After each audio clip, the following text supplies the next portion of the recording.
बज़मेरू रिहाण पारां नामवर कहाणीकार सलीम चन्ना जी 72वीं सालगिरह ऐं लेखक अनीस तुराबी जी 66वीं सालगिरह जे मौक़े ते साण रिहाण रचाए मोहब्बती महफ़िल उनवान हेठि गॾिजाणी मुनक़द कई हुई, जिते शाइरनि, अदीबनि, लेखकनि लफ़्ज़नि जी भेटापेश कई। लेखकनि अजरकनि, गुलनि ऐं लूंगनि जा तोहफ़ा पिणु ॾिना विया। गॾिजाणी सदारत कंदे नामियारे मौक़िक़ अदीब शाहनवाज़ मैसर चयो त सलीम चन्ना हिकु जाखोड़ी लेखक आहे। हुन बेपनाह कहाणियूं, शख़्सियतुनि ते ख़ाका ऐं शाइरी लिखी अदब में पंहिंजो नालो कमायो आहे। जॾहिं त अनीस Turabi Memon text book board में पंहिंजी इल्मी अदबी ख़िदमतूं सरअंजाम ॾिनियूं। हुनजी अदाकारी ऐं सदाकारी केतिरनि ई ज़हननि ते नक्श थियल आहे। अनीस तुराबी शेख अयाज़ जी मंज़ूम ड्रामे खे उर्दू में तर्जुमो करे इस्लामाबाद में पेश कयो। माण्हू सभु न सुहिणा, पखी सभु न हंज, कंहिं कंहिं माण्हू मच अचे बोए बहार जी। अॼु इंतिहाई एहतराम सां शाइर कहाणीकार सलीम चन्ना ऐं सदाकार अदाकार अनीस तुराबीअ सां रिहाण। अनीस तुराबीअ जो तहलक साहित्य पिरगणे सां आहे। अॼु जंहिं हैदराबाद जो छोकिरो मिस्टर सलीम चन्ना जो तारीफ़ कंहिं बि लिखे पढ़े शख़्स खां थोरो घणो इल्म सां चाह रखंदड़ इंसान उन्हीअ खे हिन जे शख़्सियत ज़रूरु सिंध में नज़र ईंदी। हीउ सिंध जो दर्द रखंदड़ इंसानु आहे। मूं हिन खे जीअं ॾिठो आहे त सदाईं हर हिक सां पियो मिलंदो आहे। सच पछ त अहिड़नि हॾ ॾोखी इंसाननि जी खोट न आहे। जेकॾहिं कंहिंजो तारीफ़ पुछणो अथव त हिन सलीम चन्ना खां पुछो, तव्हांखे हिकदमि उनजो पार पतो ॾींदो। असीं 1980 वारे ॾहाके में ॼामे जो टंडो में रहंदा हुआसीं। उते बि हिन जो मुख़्तसिर तारीफ़ ॿुधोसीं। जंहिं वक़्तु सलीम चन्ना सां मिलियासीं त के सदियुनि खां वाक़ुफ़ हुजऊं। हाणे इहा सलीम कान्हे, मंदूर चैम्बर्स में जेका पंहिंजी पहिरीं मुलाक़ात थी। हा, पाण ॿारोतनि खां वठी इल्म ऐं अदब जा शौक़ीन रहिया आहिनि।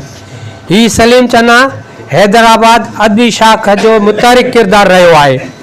हैदराबाद जे अदबी हल्कनि में सलीम चन्ना जहिड़नि जाखोड़ी अदीबनि ऐं ॿियनि शाइरनि ऐं लेखकनि जो रतु सतु शामिल आहे। चाचा आशिक़ सोलंगी त वरी कॾहिं कॾहिं लेखक पढ़ी लेखारी अदीब पोइ छो न पाण खे शाइर अदीब चवराए। हिन मीरे मजलिस हाल में ॾाह अदीब, शाइर, स्कॉलर ऐं लतीफ़ सरकार जा पंधेड़ा वेठा आहियो। तव्हां बि हिन छोकिरे जे मुतलिक़ ॻाल्हाईंदा। मूंखे हुकुम थियो आहे त ॿ चार फिॾा सॾा लफ़्ज़ सलीम चन्ना ते ॻाल्हायां, सो वरी लफ़्ज़नि खे दुहिरायां थो। सलीम चन्ना महबूब माण्हू, शफ़ीक़ पीउ, सचो निमाणो शख़्स, जाखोड़ी जो मोहबत जो दरिया, सिकत जो समुंड आहे, उमेदुनि जो ॾीओ ऐं मायूसियुनि जे रोलाक लाइ हमालिया जबल आहे। संदसि सदाई उजरो सादो शख़्स हिन कॾहिं का ॿटाक न ई आहे। असांजे साम्हूं वेठो आहे। कम जो कोॾियो सदाई ख़िदमत लाइ तयारु, ओखीअ वेल कमु ईंदो, अहिड़ियूं सलाहूं ॾींदो जो दिलि ख़ुशि थी वेंदी आहे। सलीम चन्ना कम जो कोॾियो कॾहिं हिनखे वक़्ती तकलीफ़ आई त असीं परेशान थींदा आहियूं, पर उहो ई आहे जेको अर्श अज़ीम जो मालिक आहे।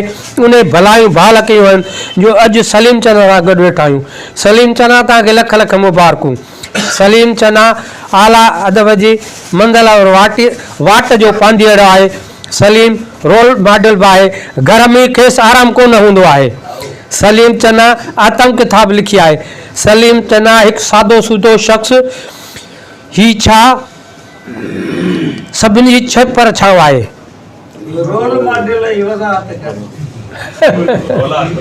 साहब उनखे गुज़ारिश आहे त पाण अचनि ऐं अॼोकी महफ़िल जे हवाले सां मोहतरम हुसैन सारंग साहब।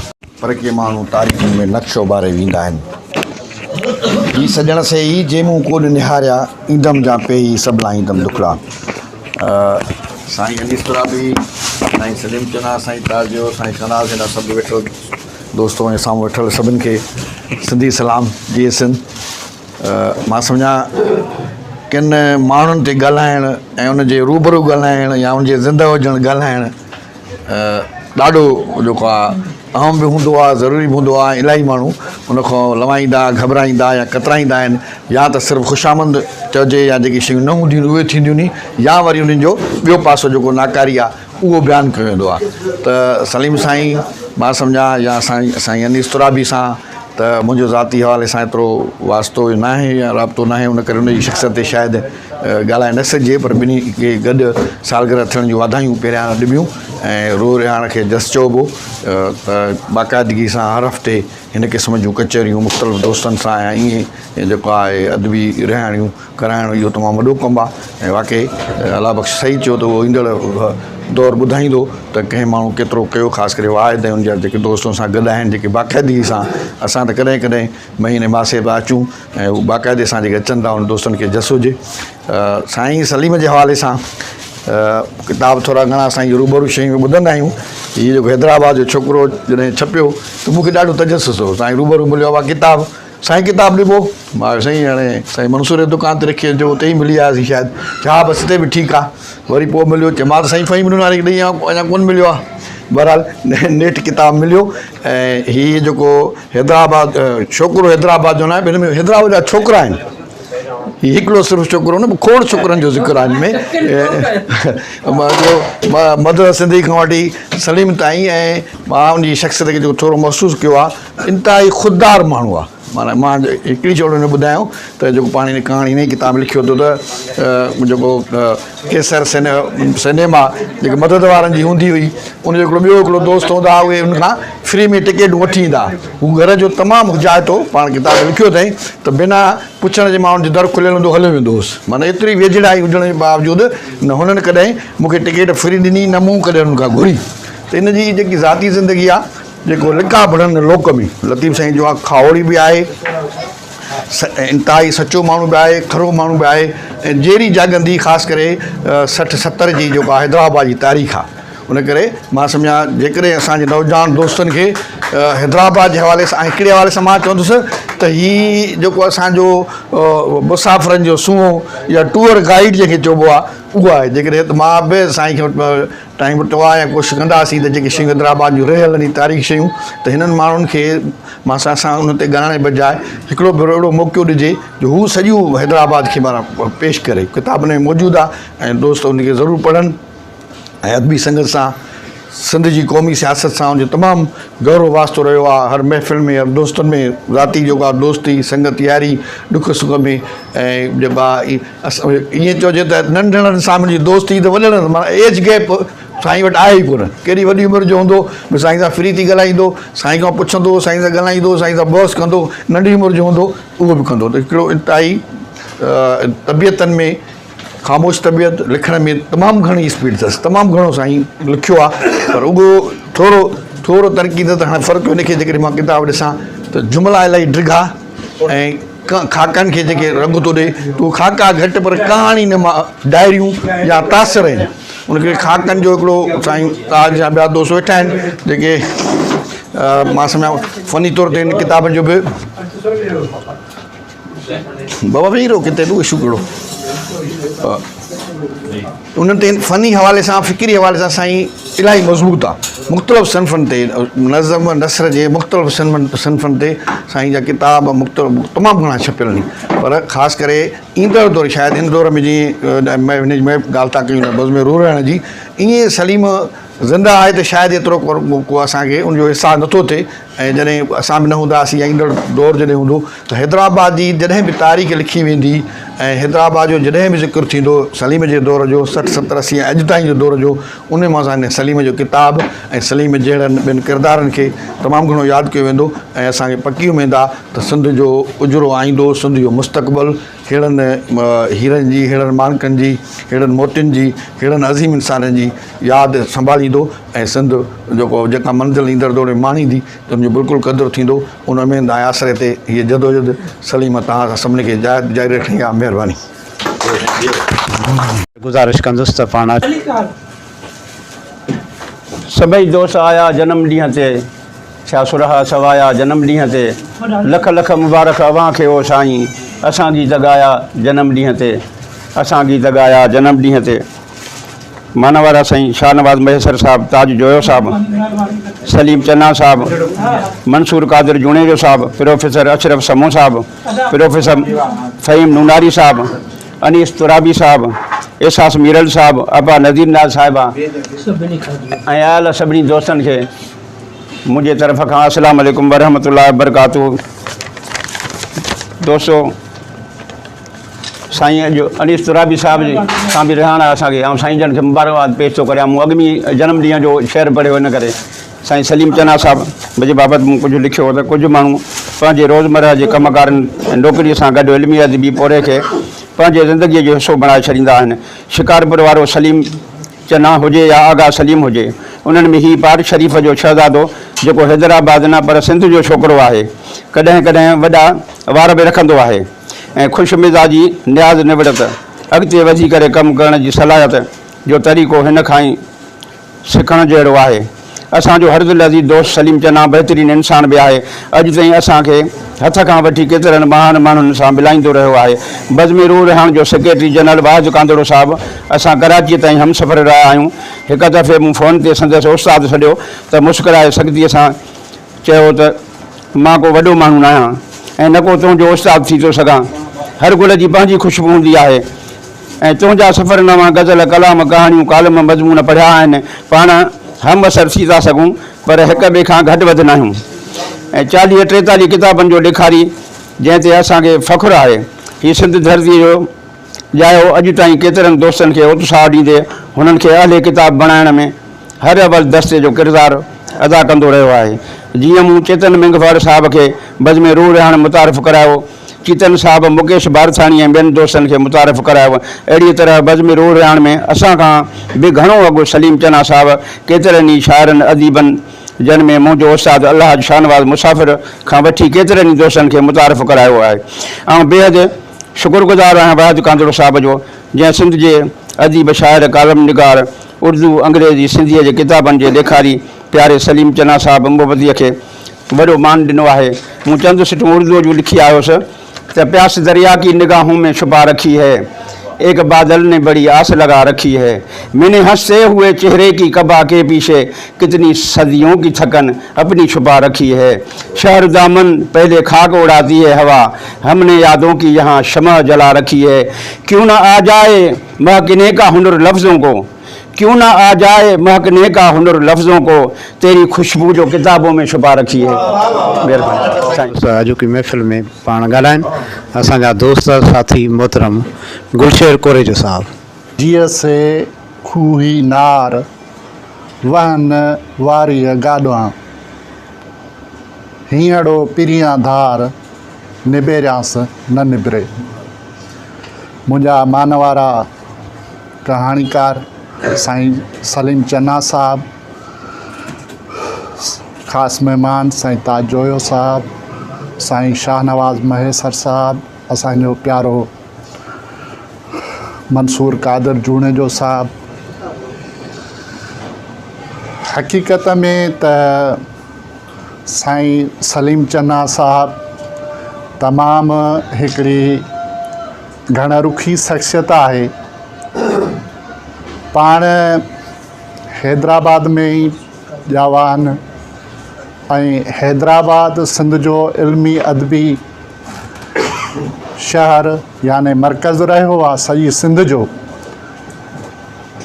जिते अलामा आया काज़ी पैदा थिए, जिते असांजा ॿिया अदीब रहनि ऐं उन्हनि अदीबनि सां हिन जूं मुलाक़ातूं ऐं उन्हनि जे कचहरियुनि में वेहणु, इहो तमामु हिकिड़ो वॾो मान मर्तबे वारो हिकिड़ो वक़्तु चइजे। त सलीम चन्ना साहब हक़ीक़त में ॾिठो वञे हिन दौर जे लिहाज़ खां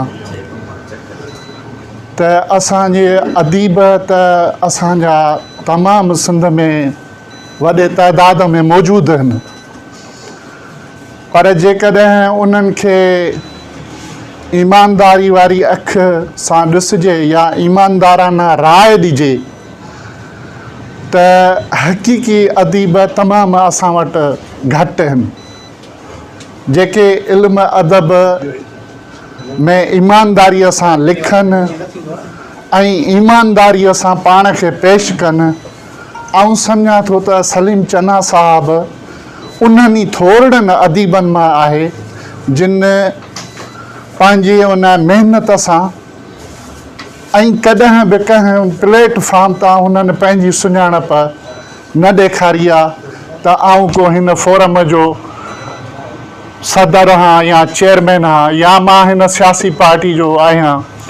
हिन जेको कुझु कयो आहे उहो हिन पंहिंजे कलम जे पोढ़े सां कयो आहे ऐं जेको बि हिन खे सुञाणे थो उहो हिन खे ज़ाती तौरु पढ़ी करे सुञाणे थो, पर आउं सम्झां थो त हिन कॾहिं कंहिं सीनियर अदीब जी सपोर्ट न वरिती आहे या उन्हनि सां बीही करे फ़ोटू कढा ऐं पाण खे वॾो महसूसु कयो आहे।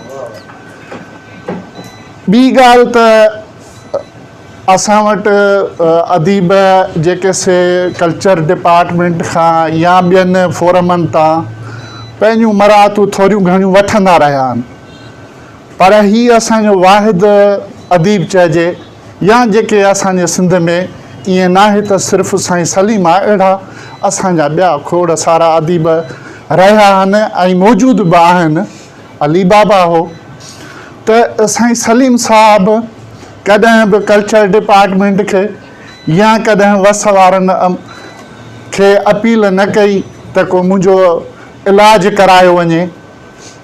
हिन जो अॻु में बि बाईपास थियो हो पर हिन कॾहिं अपील कोन कई।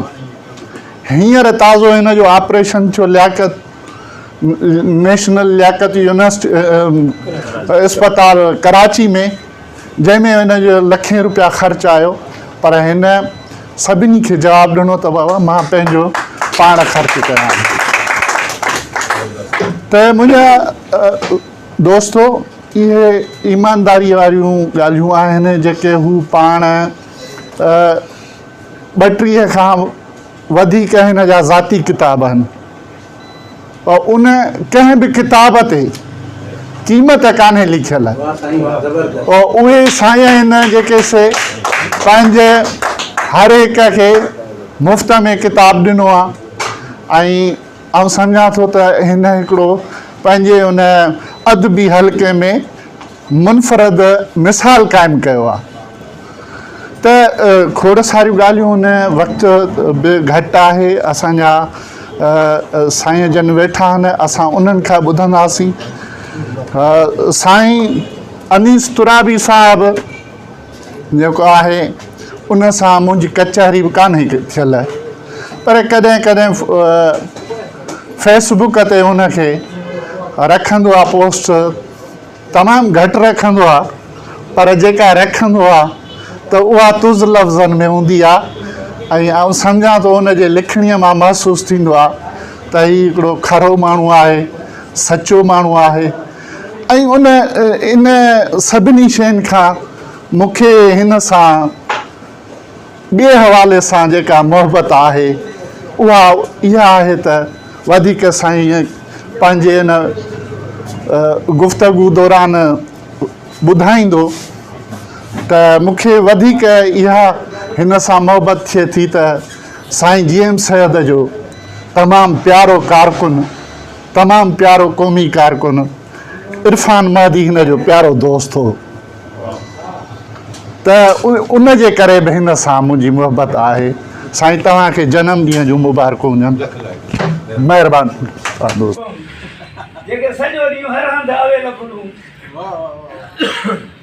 ऐं दर्द पंहिंजे धरतीअ जो सीने में सांडे हलूं था पिया, ॾुख में सुख में पंहिंजे ई मारूअड़नि, झांगीअड़नि, सामीअड़नि ऐं अलाए कंहिं कंहिं सां गॾु आहियूं।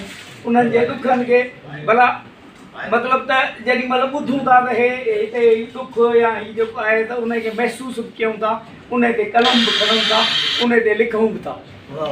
पर हू जेके वॾा अदीब आहिनि उहे त वाक़ई वॾा आहिनि, उहे पैदा ई एसियुनि जे लाइ थिया, वॾनि ऑफिसुनि वॾनि महिलातुनि जे लाइ थिया।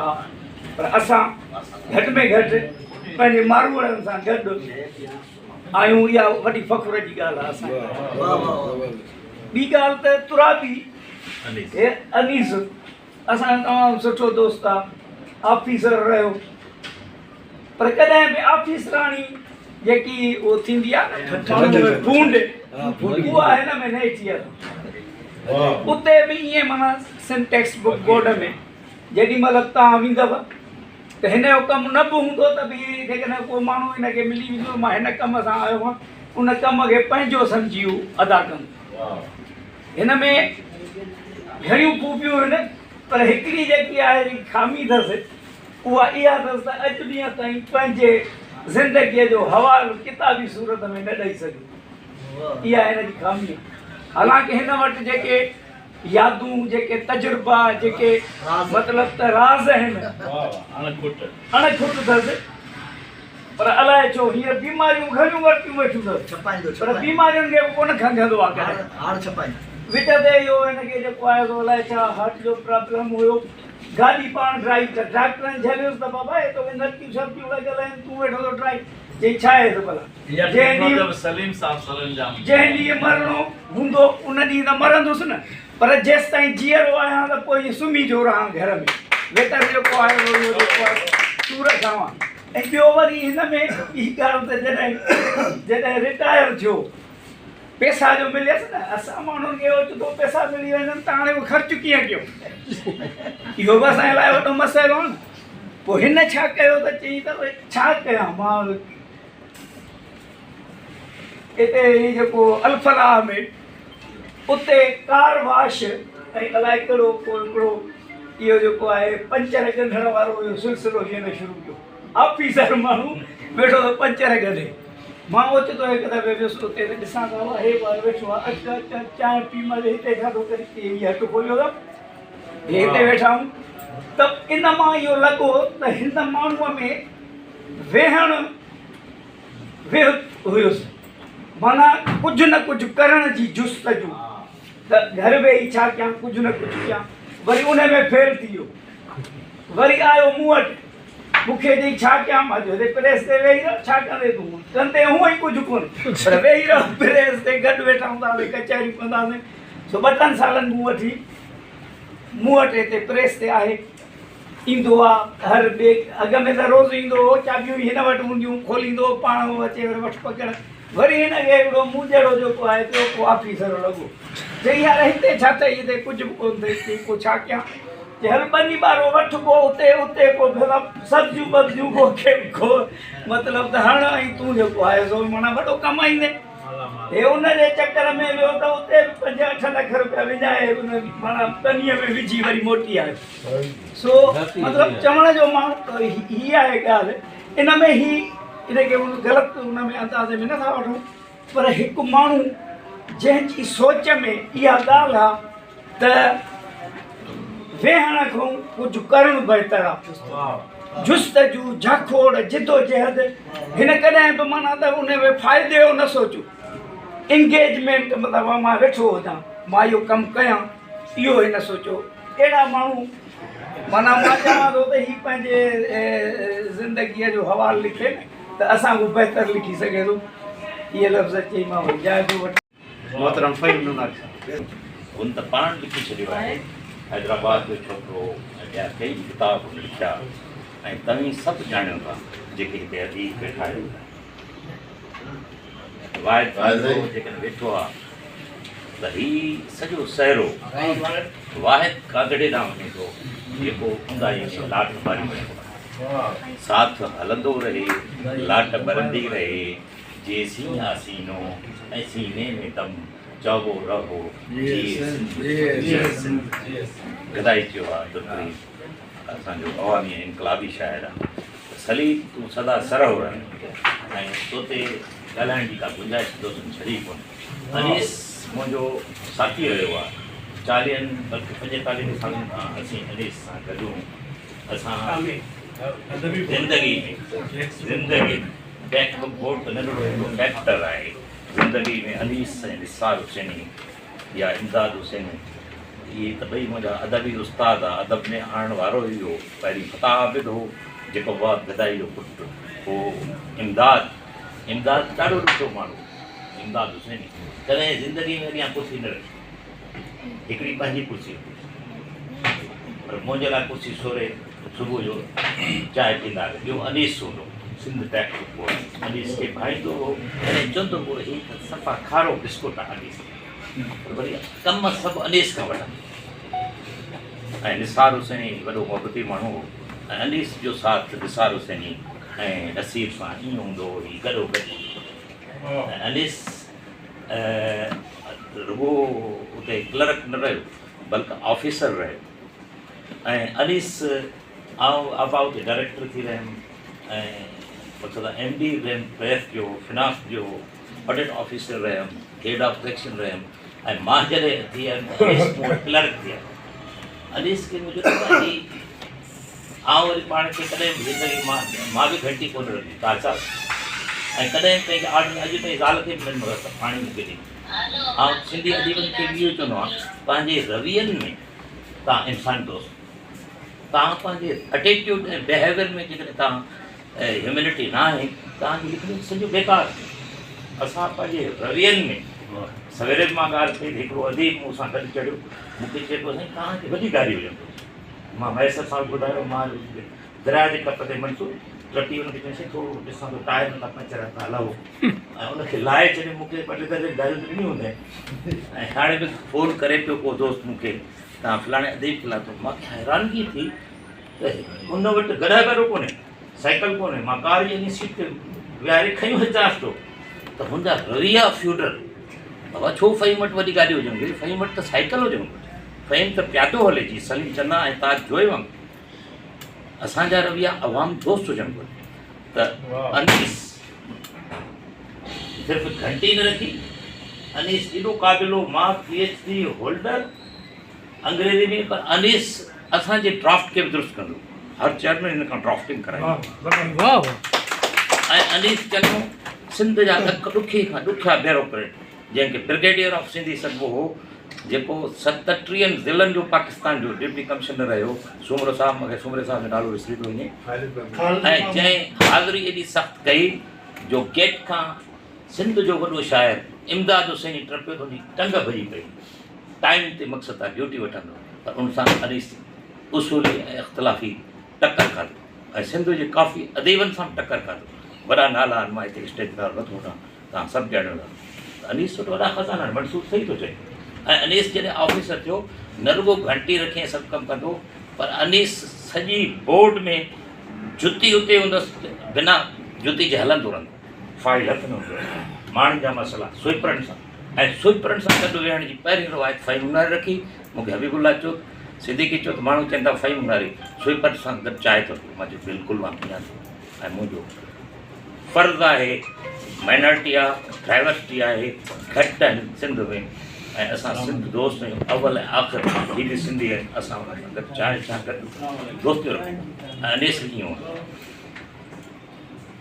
सो अनीस जीअं अचे थो बीमारी मां सिलेंडर घटि आहे ऐं गाॾी ड्राइव करे साह वारो सिलेंडर लॻल त साह ॿियूं लॻल आहिनि जेके ऑक्सीजन जो सिलेंडर आहे हीअ पियो हले त हीअ बेलो माण्हू आहे बहादुर आहे ॼाण बि वॾी असां खां जेके तव्हां असां वेठा आहियूं मां तव्हांखे एवेल्यूट कयो आहे मुंहिंजा अखियुनि मुंहिंजे ज़हन तव्हां सभु मुंहिंजा आहियो आबा नज़ीर तव्हांजो असां ॿई आर्टिकल मुंहिंजे वॉल ते पिया थिया मां वधीक तकलीफ़ कोन थो कयां मुंहिंजे फेसबुक वॉल ते सलीम ते बि आर्टिकल आहे ऐं अनीस ते बि आर्टिकल वधीक कोन था ॻाल्हायूं वधीक ख़ासियतूं बयानु तव्हां करे चुका हो बाक़ी आबा नज़ीर मां अॼु आर्टिकल तो ते लिखंदुमि 2 ॾींहंनि में रखियलु हूंदो हैदराबाद जी छोकिरी ऐं किताब सलीम असां लिखंदासीं ऐं मुबारकबाद हुजे अनीस तव्हांखे सलीम तव्हांखे ऐं तव्हांखे कुदरत वधीक हिमत ॾींदो जो तव्हां वधीक सिंध खे जेका ज़रूरत आहे सिंध मुतमनी आहे तव्हांजी ख़िदमत में हिकिड़ी फील्ड में न औरतुनि जी ख़ासि कर असां जॾहिं हिते औरतूं वठी अचूं पंहिंजा ॿार वठी अचूं सिंध इहो कूड़ ई गैरत जो मक़ाम आहे हींअर आउं जेको बाबा 17 ॾींहं 7 ज़िला मथां आहिनि अपर सिंध असां प्रोग्रेसिव राइटर एसोसिएशन तरफ़ां सिंध स्टडी डायरेक्टर तरफ़ां सिंधी अॻिली संगत जो मुंहिंजा दौरा मां दोस्तनि खे किथे इम्तिहान आहे पार आउं पंहिंजी पोटी वठी वञी नंढड़ी भेण वठी वञी सिंध जी अधु आबादी औरत उन औरतुनि खे कढणु तव्हांजो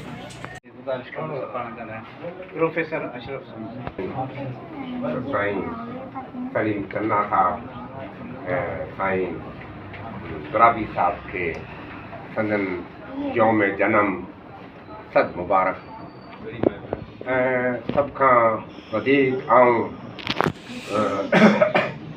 क़ाबिल तहसीन थो सम्झां साईं वाहिद कादरे साहब खे जंहिं बेबज़ावती बिना कंहिं ताउन जे पंहिंजी ज़ात ऐं पंहिंजनि पेरनि ते पुख़्तो बीही हिननि अहले इल्म अहले दानिश ऐं अहले कलम दोस्तनि जी एॾी वॾी पज़ीराई वॾे तवील अरसे खां कंदा पिया अचनि ऐं गॾोगॾु हिकिड़ो किताबी रिसालो मुस्तक़िल शाये कंदा पिया अचनि जंहिंजा ख़ुदि चवे पियो त कॾहिं त पैसा बि नथा मिलनि पर सच पुछो त साईं तव्हां पंहिंजो मक़ाम यानी वाहिद कादरो अलहमदुलिल्लाह पंहिंजो मक़ाम अहले इल्म अहले दानिश में सभ खां घणो करे चुका हर शख़्स संदन ज़ात ऐं संदन शख़्सियत ऐं संदन कम ऐं संदन इख़लास ऐं संदन अमल खां बाख़बर ऐं वाक़िफ़ आहे गॾोगॾु आऊं सम्झां थो त आऊं हेठि उमिरि में तव्हां खां वधीक हूंदो उमिरि में इल्म में घटि उमिरि में वधीक दोस्त ॻाल्हाइनि था के घणा मौज़ूअ खां घणो हटियो वेंदा हमेशह मुक़रर अबुल कलाम आज़ाद लिखियो आहे त मुक़रर ऐं ख़तीब जा पहिरीं शइ आहे त जेको हुनखे मौज़ू थो मिले उन मौज़ूअ खे चौगिर्द घुमे घणा माण्हू उन मौज़ूअ खे छॾे अलाए किथां जो एतिरो परे था हलियो वञनि जो सॾु कबनि त बि कोन ॿुधाया एतिरो परे न ईंदो आहे सोढ़ो मौज़ू अरबीअ में चवंदा आहिनि अरबी जो वॾो को मुक़ररु गुज़रियो आहे असांजो ताज साहिबु वाक़िफ़ हूंदो अबुल कलाम आज़ाद लिखियो ॿ वॾा मुक़ररु गुज़रिया आहिनि हिन में हिकिड़े जो नालो सहबान हो इहो अरब सरज़मीन जो ॿियो अताउल्ला शाह बुखारी हो साईं तव्हां ॿुधाईंदा नाला उहे इहे चवंदा ख़ैरुल कलाम बहितरीनु ख़िताब बहितरीन तकरीर कहिड़ी आहे ख़ैरुल कलाम मां कल बदल तमामु मुख़्तसिर हुजे पर बहितरीनु हुजे जामे हुजे ख़ाली डिघो लुड़ करण मां क माण्हू बेड़ा थियो पए माण्हू बेड़ा थियो आहे बसि हिकिड़ो लतीफ़ो ॿुधायां फ़र्क़ो कयां मथां चओ त तव्हांजी डिघी तकरीर थी वई आहे हमरा हिकिड़े वॾी तकरीर कई एॾी डिघी कई जो आस्ते आस्ते माण्हू थियणु लॻा हिकिड़ो ॿियो चयो तव्हांजो सॼो मैदान ख़ाली थी वियो सिर्फ़ु हिकिड़ो माण्हू जो अॻियां वेठो तॾहिं हिन मुक़ररु चयो त सॼो ॻोठ चरियो आहे अलहमदिल्ला तूं वॾो क़ाबिल आहीं जो तूं मुंहिंजी पछाड़ीअ ताईं तकरीर ॿुधी आहे हुन चयो साईं तुंहिंजे तकीर लाइ कोन वेठो ॿुधा वेठो आहियां बल्कि जे चादर ते तूं बीठो तकीर करी उहा चादर मुंहिंजी आहे तेज़ चादर असीं ॿुधियो छॾूं तकरीर खे मुख़्तसिर करे ऐं सुहिणो करे ऐं जामे करे जेसि ताईं साईं सलीम साहिब जो आहे तालुक़ु खेसि वॾा गुल ॾिना विया कहिड़ा वॾा गुलदस्ता ॾिना विया गुल ते बुलबुल आशिक़ थींदी आहे नासिर कादमी जो ॾाढो सुहिणो शेर आहे यार आरज़ू थी कि तुझे गुल के रूबरू करते तोखे जो गुल ॾिनो तूं जॾहिं त गुल ते आशिक़ बुलबुल आहे यार आरज़ू थी कि तुझे गुल के रूबरू करते हम ऐं और बुलबुल बेताब गुफ्तगू करते पोइ असीं मुक़ाबिलो करियो त तूं वधीक इहे या गुल वधीक आहे मूंखे हिकिड़ो शेर साईं ॿुधाए साईं इंसान जी ज़िंदगी साल पूरो थियो साईं जो नालो अनीस जो ई शेर पढ़ा थो अनीस चए थो अनीस दम का भरोसा नहीं अनीस दम का भरोसा नहीं कहाँ चिराग लेके सामने हवा के चले अला साईं वरी ज़िंदगी ॾे वरी साल ॾे न त हवाऊं वॾियूं सख़्तु पियूं लॻनि महिरबानी जनम सभु मुबारक साईं खे सभिनि खां पहिरीं घुरायो त असांजी मोहबती दोस्त आहे ऐं हिकिड़ी तव्हां भरपूर ताड़ी वॼायो दोस्तों दोस्त सीनियर दोस्त सॼी चङा खे सालगिरह जी मुबारकूं ॾियां। ॿिए नंबर ते मां सभिनी मान वारनि खे घुराए थो आहियां हिन गॾिजाणीअ में शामिलु थिया आहिनि वक़्तु कढी ऐं जज़्बो आहे उन खां शुरू कंदुसि ऐं मुख़्तसिर ॻाल्हाईंदुसि त वाहिद ई मुंहिंजो रिश्तो आहे रूहानी ऐं असां ॿिन्ही जो रूहानी अबो हमीद सिंधी साहिबु असांजो वॾो सोट हो असांजे सॼे ख़ानदान जी पग हुन जे मथां हुई ऐं असांजो रूहानी अबो उहो हो। ऐं वाहिद जो मां इंतिहाई थोराए आहियां जो मूं कीन जहिड़े खे न जहिड़े खे जंहिंजो मूं वाहिद खे इहा ई ॻाल्हि कई त अदा वाहिद मुंहिंजो को बि कंट्रीब्यूशन कोन्हे न अदब में न शाइरीअ में न कंहिं शइ में बसि हिकिड़ो गुमनाम ऐं ख़ामोश वर्कर रहियो आहियां तहरीकुनि जो क़ौमी तहरीकुनि जो बि अदबी तहरीकुनि जो बि ऐं ईअं ई मां ठीकु आहियां ऐं मां का अहिड़ी शइ कान्हियां जो तूं मूंखे एॾो वॾो मान थो ॾींहुं मुंहिंजी बर्थडे सालगिरह मल्हाइण त हुन इहा ई ॻाल्हि कई दादा तव्हांजे अंदरि जीअं मुंहिंजे प्यारे मंसूर चयो या साईं फ़हीम साहिबु चयो त वाहिद बि इहा ई ॻाल्हि कई मूंसां त तुंहिंजे अंदर में यादुनि जा समुंड आहिनि ऐं तोखे कंहिं अञा चङी तरह परखियो बि न आहे। मां वाहिद जो थोराए थो आहियां तव्हां सभिनी जो थोराए थो आहियां ऐं हमीद साहिबु अक्सर करे लतीफ़ सरकार जो हिकिड़ो ई बेत पढ़ंदो हो सतुर सतार आऊं घाड़ी आहियां ढकी ढकणहार ॾेई पांद पना त ॻाल्हियूं त घणियूं आहिनि मन अंदर में ऐं मूंखे बेहद ख़ुशी बि थी आहे त मूं जहिड़े कीन जहिड़े सां मुंहिंजो को बि कंट्रीब्यूशन कोन्हे सवाइ हिनजे जो ॿ चारि कम मुंहिंजे क्रेडिट ते आहिनि। पहिरियों अनाउंसर हुजणु रेडियो पाकिस्तान जो या इस्लामाबाद में स्टेज ड्रामो करणु या उर्दू मंज़ूम ड्रामो करणु शेख हयात साहिब जहिड़ो हिरी वरी शाइर जो दोदी सुमरे मौत इहे ॿ चारि कम मूं कया पंहिंजी जवानीअ में ऐं घणो तणो अदबी हल्का मूंखे कोन सुञाणनि पर मुंहिंजी सभिनी सां न्याज़मंदी हथ जोड़ हथ द्वारणु ख़िदमत गुज़ार मां रहियो आहियां सभिनी सां। इमदाद साईं सां गॾु कमु करण जो मौक़ो मिलियो ख़ुशनसीबी असांजी साईं निसार हुसैनीअ सां आगम में अदे मंसूर सां आकाश में डॉक्टर फ़हीम नूनारी सां टेक्स्ट बुक बोर्ड में जमाल रिंद साहिब सां ज़हूर अंसारी साहिबु इहे तमामु वॾा नाला आहिनि शेख हयात साहिबु हिन जा हथ द्वारिया आहिनि ख़िदमत कई आहे ऐं उन जे मोट में एतिरो कुझु मूंखे मिलियो आहे जो अॼु हिन अहिड़ो मान मूंखे मिलियो आहे जंहिंजे लाइ मां तव्हां सभिनी जो थोराए थो आहियां लख लाइक़ तव्हांजा। हिकिड़ो शहर यादि अचे थो त मां कुझु बि न आहियां सवाइ वारीअ जे उन्हनि ज़रनि जे जेके तो समुंड किनारे मुठ में खयां हुआ ऐं वाट वेंदे आंगुरनि जी भितियुनि मां हारे छॾिया। महिरबानियूं लख लाइक़ मोहतरम सलीम चंद साहिबु। सभ खां पहिरीं मुंहिंजी हम उमिरि बि आहे ऐं असां हिक ई घिटीअ में पैदा थिया आहियूं आम्हूं साम्हूं घरो आहे जंहिंजो ज़िक्र आपा बि कयो सो इंशाअल्लाह जेको आहे सो ख़ासि हिन महफ़िल खे मांडाइण खे मचाइण जे लाइ जेको वॾे में वॾो क्रेडिट आहे उहो उनखे ई वञे थो जंहिंखे असीं वाहिद कांदड़े जे नाले सां सुञाणूं था। ऐं वाहिद कांदड़ो साहिबु जेको आहे सो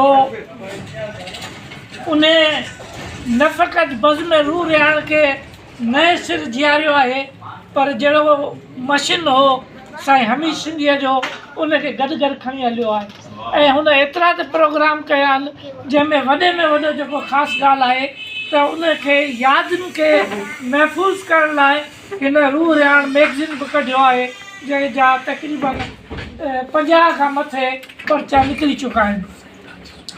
बाक़ी हर उन पर्चे में कार्रवाई बि हूंदी आहे त भई हिन हफ़्ते या हुन हफ़्ते छा छा थियो पर हिन दफ़े मूं जेका 2-3 रूह रिहाण जे पर्चनि में ॾिठो आहे त अॻे रूह रिहाण जूं रिहाणियूं तमामु घणो हूंदियूं हुयूं।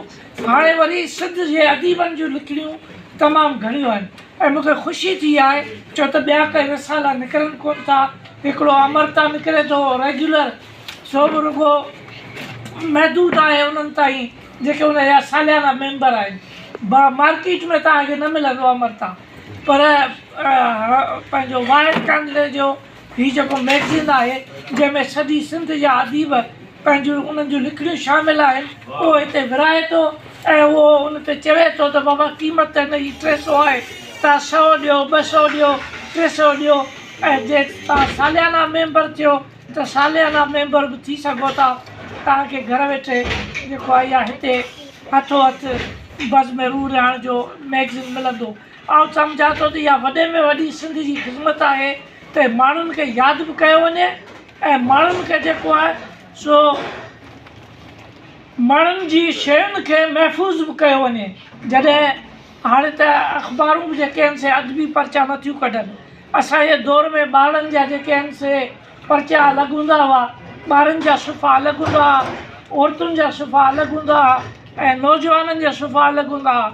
आफ़्ताब अख़बार में 3 सुफ़ा निकिरंदा हुआ, हिकिड़ो अदीबनि जो, ॿियो जेको आहे सो ज़राअत वारनि जो ऐं टियों ॿारनि जो।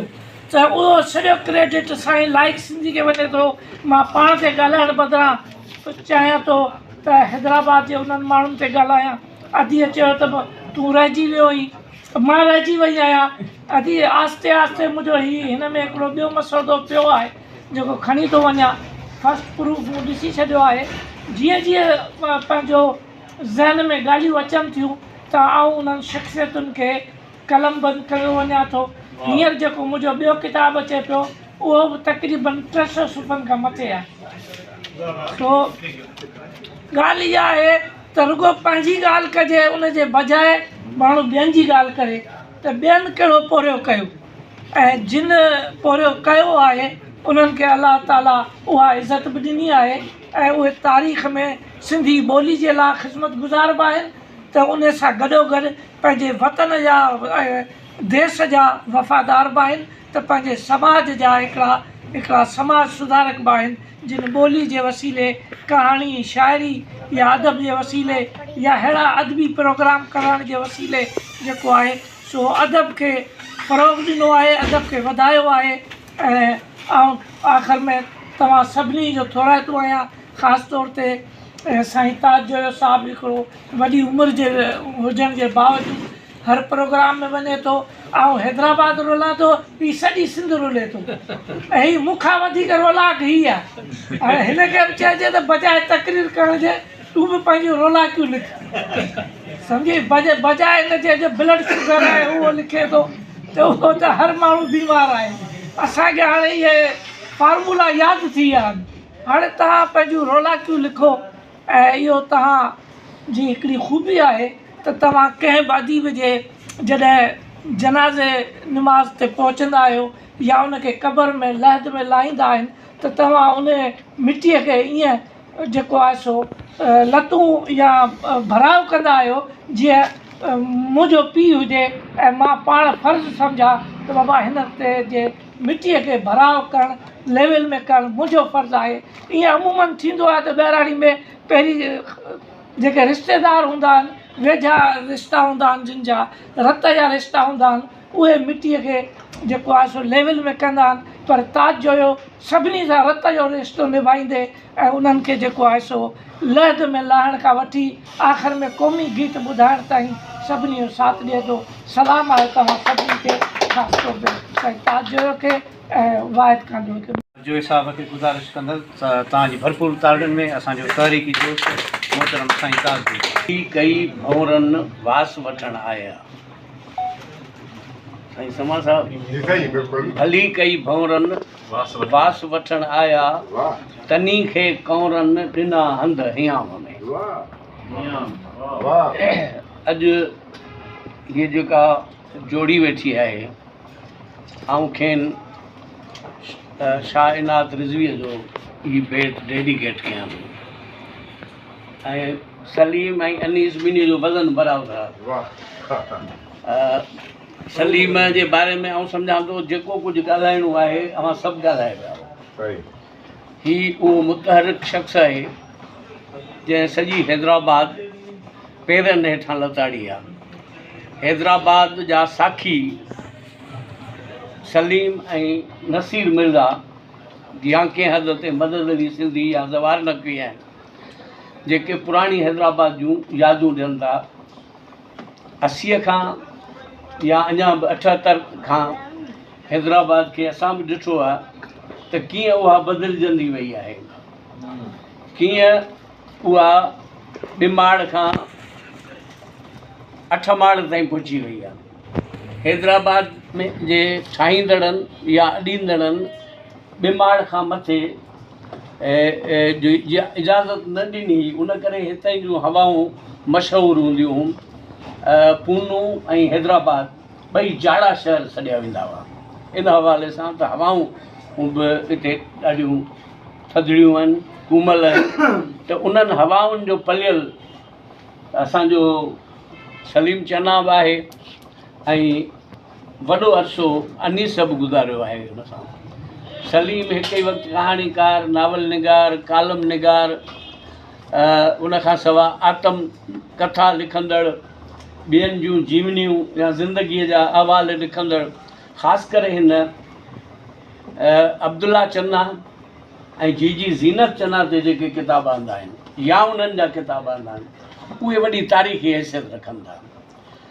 अब्दुल्ला चन्ना उहो शख़्स हो जंहिं ऋण कच्छ जो केस खटियो ऐं ऋण कच्छ पाकिस्तान या सिंध जो हिसो बणियो ऐं उन लाइ हुन तारीख़ रेगिस्तान जेको रायचंद जो किताबु आहे उन मां हवाला कढी आलमी अदालत में जिन केस पेश पे कयो उन्हनि जो केस ठाहिण वारो अब्दुल्ला चन्ना हो।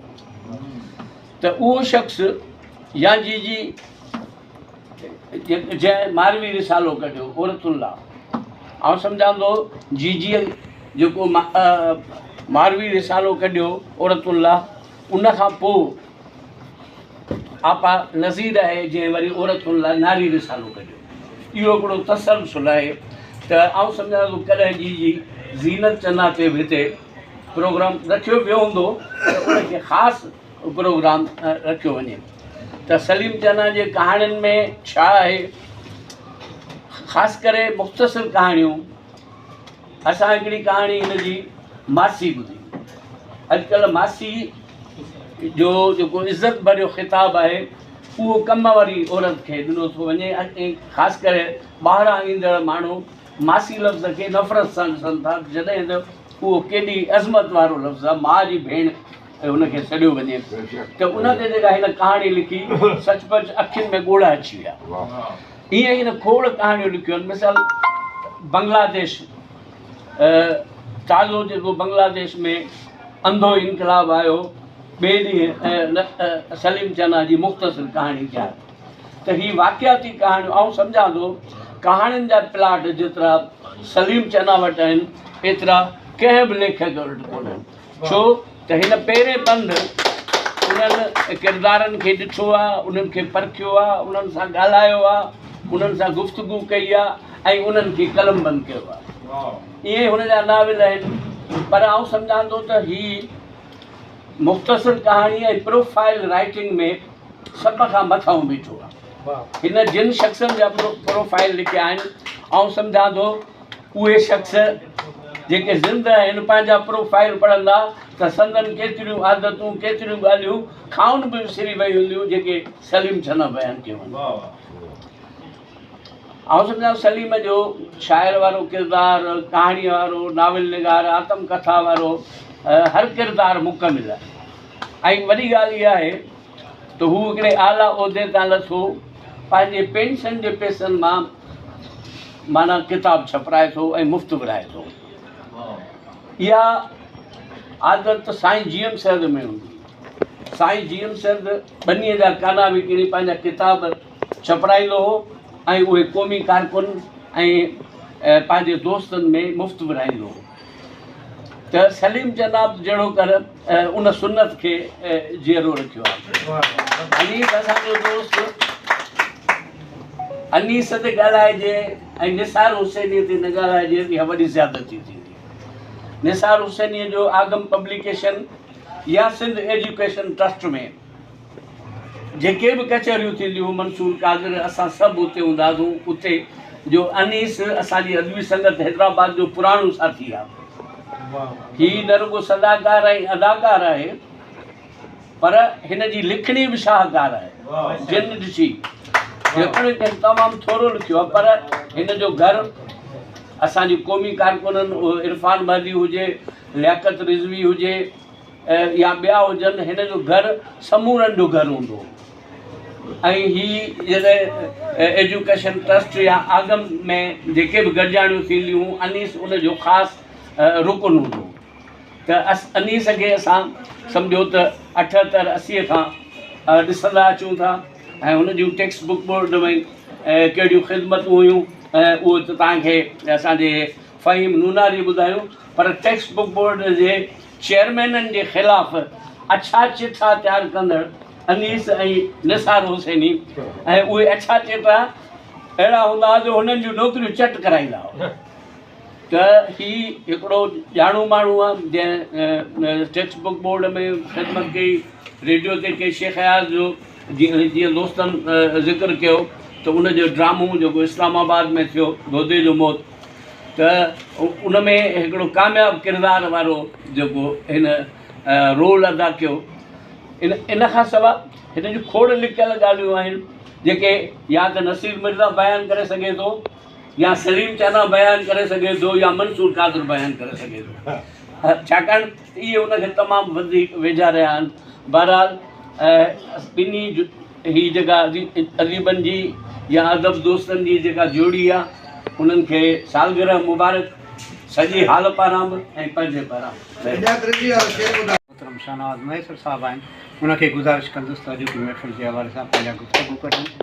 वाहिद जी ऐं सभिनी दोस्तनि जी वॾी महिरबानी जो मूंखे सदारत जे लाइ चयो।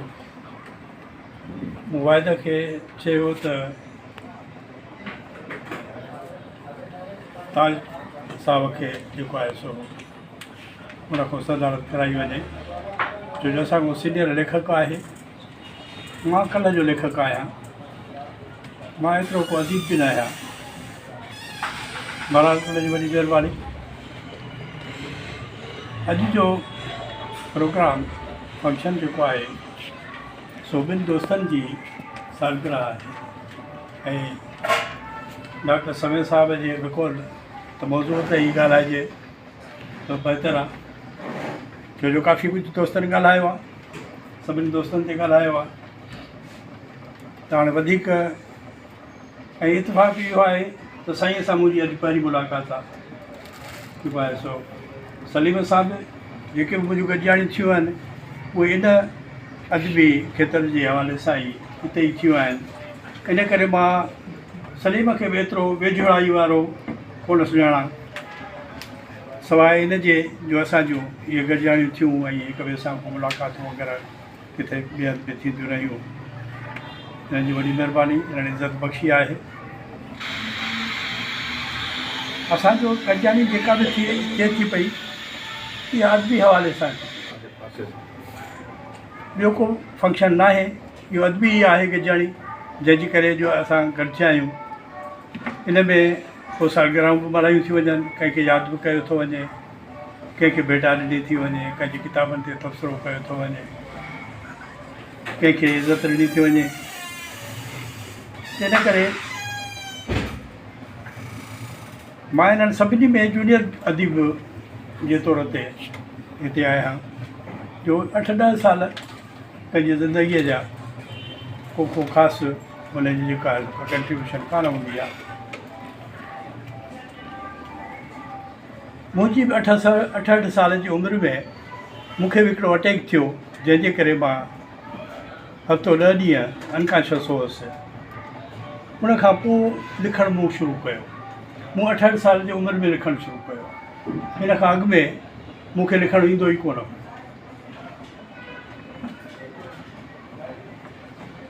उहो इन करे बि शायदि थियो जो इहा लीज़ ऑफ लाइफ जेका मूंखे मिली कुदरत जे तरफ़ खां त शायदि कुझु उन जी तरफ़ खां कुझु जेको आहे सो कुझु लिखाइणो हुयो, कुझु जेको आहे सो कमु वठिणो हुयो। पोइ मूं मुसलसिल लिखियो ऐं हिन महिल ताईं 15-16 किताब मूं लिखिया आहिनि। पाण उन्हनि दोस्तनि पढ़िया आहिनि, उन्हनि खे कीअं लॻा आहिनि इहो हाणे उहो उन्हनि खे मदार आहे। जेका कुझु पोइ हाणे ख़ुशामद आहे या कुझु ॿी का ॻाल्हि आहे कंहिं जेकॾहिं कंहिं ॿुधाई आहे त उन में कुझु इनकरेजिंग ॻाल्हियूं हुयूं, इन करे जेको आहे सो उनखे मां कंटिन्यू कंदो रहियुसि। सो सलीम सां बि साॻी वारदात थी चुकी आहे। हिन जी बि इन ई उमिरि में हिनखे अटैक थियो ऐं हिनखे लियाकत नेशनल में खणी विया। मां बि लियाकत नेशनल में 10 ॾींहं अनकाशस कयो हुअसि ऐं हिन सां बि इहा साॻी वारदात हुई। हीउ शायदि अनकाशस हुयो ऐं हुन मां सर्वाइव कयो अथई। त अलाह ताला शायदि हिन खां बि कुझु को अहिड़ो को कमु वठणु चाहे थो।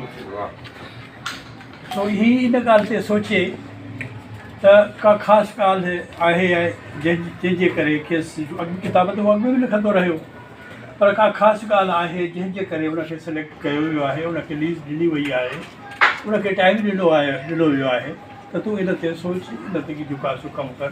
पोइ उहो कहिड़ो बि कमु थी सघे थो, उहो मज़हबी कमु थी सघे थो, को लिटरेरी कमु थी सघे थो, को जेको आहे सो को आतमकथा आहे। छो त हीअ हैदराबाद में ॼाओ आहे, हैदराबाद खे ही जेतिरो ही सुञाणे ओतिरो शायदि ॿियो को कोन सुञाणे। असां जेके बि हिते वेठा आहियूं कम बेश इहे सभई ॿाहिरां आयल आहिनि ऐं जिन खे हैदराबाद जे मुतलिक़ एतिरो जेको आहे सो पहिरें पंधि घुमी उनखे तजुर्बो न आहे जेतिरो की हिनखे आहे। हिनखे हर गली, हर घटी किटी, हर चौबारो जेको आहे सो हुनखे यादि आहे, हुनजे ठहण जो, हुनजे रहण जो। इन करे जेकॾहिं हीअ हैदराबाद जी तारीख़ जेकॾहिं लिखणु चाहे त हिन खां बहितर शायदि ॿियो को लिखी न सघंदो। न सिर्फ़ु हैदराबाद पर उन जे साम्हूं इहा कासिमाबाद ठही या लतीफ़ाबाद ठही, इन खां पोइ ॿियूं वस्तियूं आबादियूं थियूं। इन्हनि में जेके कुझु बि दोस्त जेको आहे सो त माइग्रेट करे आया, जेको कुझु बि आया, झगड़ा थिया। बहरहाल कंहिं ॻाल्हि में का रहमत बि हूंदी आहे, कंहिं ज़हमत खे जेको आहे सो रहमत बि कन्वर्ट थींदी आहे। उहा जेकॾहिं हैदराबाद में इहे हंगामा न थियनि हा त शायदि न थियो आहे ऐं कासिमाबाद बि शायदि आबाद न थियनि हा। ऐं असांजो माण्हू बराड़ीअ जो शायदि हिन तरफ़ जेको आहे सो अट्रैक्ट घटि थिए हा।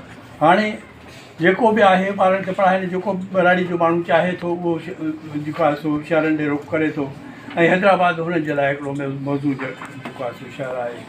कराचीअ खे त असां काफ़ी अरसे ताईं निगलेक्ट कंदा रहियासीं, असां हुनखे फ़ोन न कयोसीं, पर हाणे जेको आहे सो उहो अहसासु जाॻियो आहे, असां हुनखे बि जेको आहे कयूं था पिया। हक़ीक़त इहा आहे त सिंध जे मसइलनि ते हर को ॻाल्हाए थो पियो, हर को महसूसु करे थो पियो ऐं हर कंहिंजी दिलि जी ॻाल्हि बि आहे त सिंध सां ज़्यादतियूं थियनि थियूं पियूं। पर जेका शइ महसूसु अदीब थो करे उहो शायदि ॿियो नथो करे सघे। इहा अॼु जी ॻाल्हि न आहे, अंग्रेज़ जे दौर में बि ईअं ई थियो।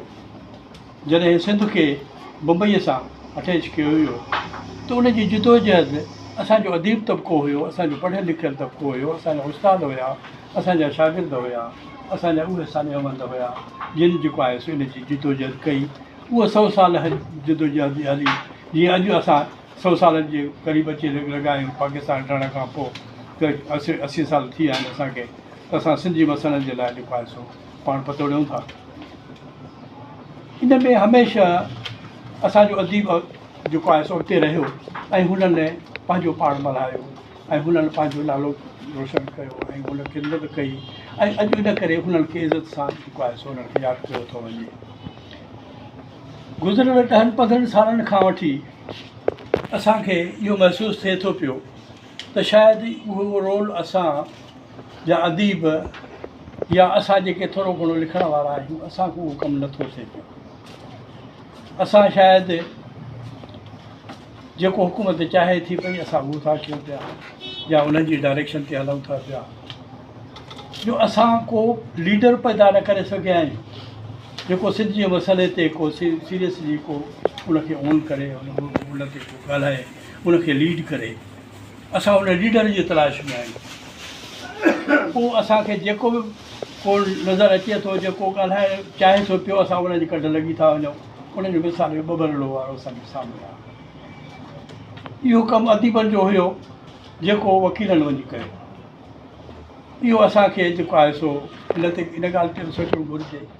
असां ॿारनि जी तालीम ते बि तवजो असां कोन था ॾियूं पिया। कॾहिं असां ॿार खे स्कूल मोकिले स्कूल कॉलेज यूनिवर्सिटी मोकिले असां कॾहिं उनजे अदारे कॾहिं न विया आहियूं, कॾहिं न पुछियो अथसि त बाबा असांजो ॿारु अचे थो पियो पढ़े थो नथो पढ़े छा थो करे। असां उन शइ खे बि ऑन कयूं। नतीजो इहो आहे त असांजा ॿार जेको आहे सो हुननि खे सिंधी ॻाल्हाइण बि कोन थी अचे पर सिंधी लिखणु बि कोन थी अचे। असांखे इहे शयूं ऑन करणु घुरिजनि। असां उन तरफ़ जेको आहे सो असांजो अदीब तबिको ई आहे जेको हुननि खे इन तरफ़ राग़िब कंदो ऐं करणु घुरिजे। इहो उनजो ई कमु आहे। उस्ताद आहिनि ऐं जेको आहे सो पढ़ियल लिखियल तबिको आहे। सो बहरहाल अॼु जे जेको आहे सो महफ़िल रिहाण जी जेका हुई सालगिरह जे हवाले सां हुई। दोस्तनि खे सालगिरह जूं घणियूं घणियूं मुबारकूं। अलाह हिननि खे वॾी वॾी उमिरि ॾे ऐं जेको आहे सो सिंध जे लाइ असांजे लाइ जेको आहे पाण